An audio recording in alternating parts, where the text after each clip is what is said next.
如果喺我哋漁民心目中咧，我哋傳統龍舟，我哋覺得佢哋有生命，每一隻自己都有嘅脾性。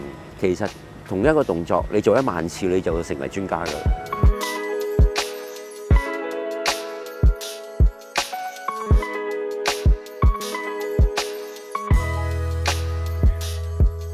我唔係話刻意去特登去幫人哋做龍舟，因為我自己本身係做慣裝修油漆嘅。其實初都係盲摸摸，唔係點樣識得用機器啊。跟住見到隔離左右有啲前輩，即係開始向佢哋請教，跟住做出嚟嘅龍舟嗰個表面嗰個效果係越嚟越好。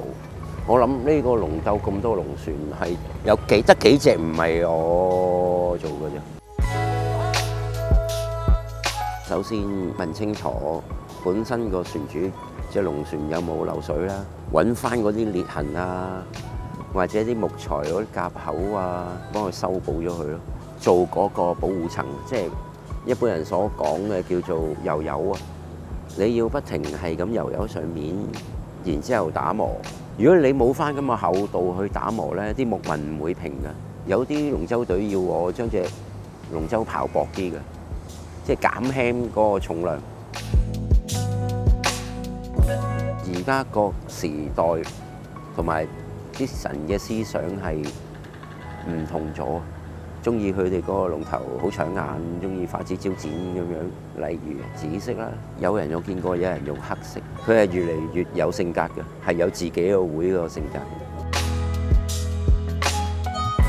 即係嗰個滿足感講唔出口。以前淨係爬咧，就係希望自己嗰隻龍舟隊爬得好。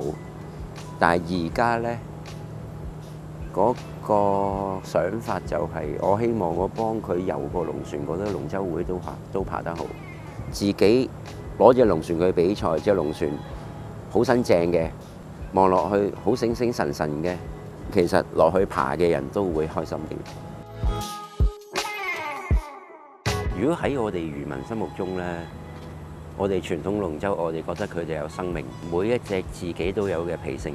因為中龍你爬24人，連埋舵手、鼓手，你係26人。其實隻龍舟都係你自己隊員嘅一部分。嗰隻龍船係你第27個。將隻龍舟點樣去調教啦，用咩槳頻啦，其實對隻龍舟嗰個去水同埋個速度都好有關係。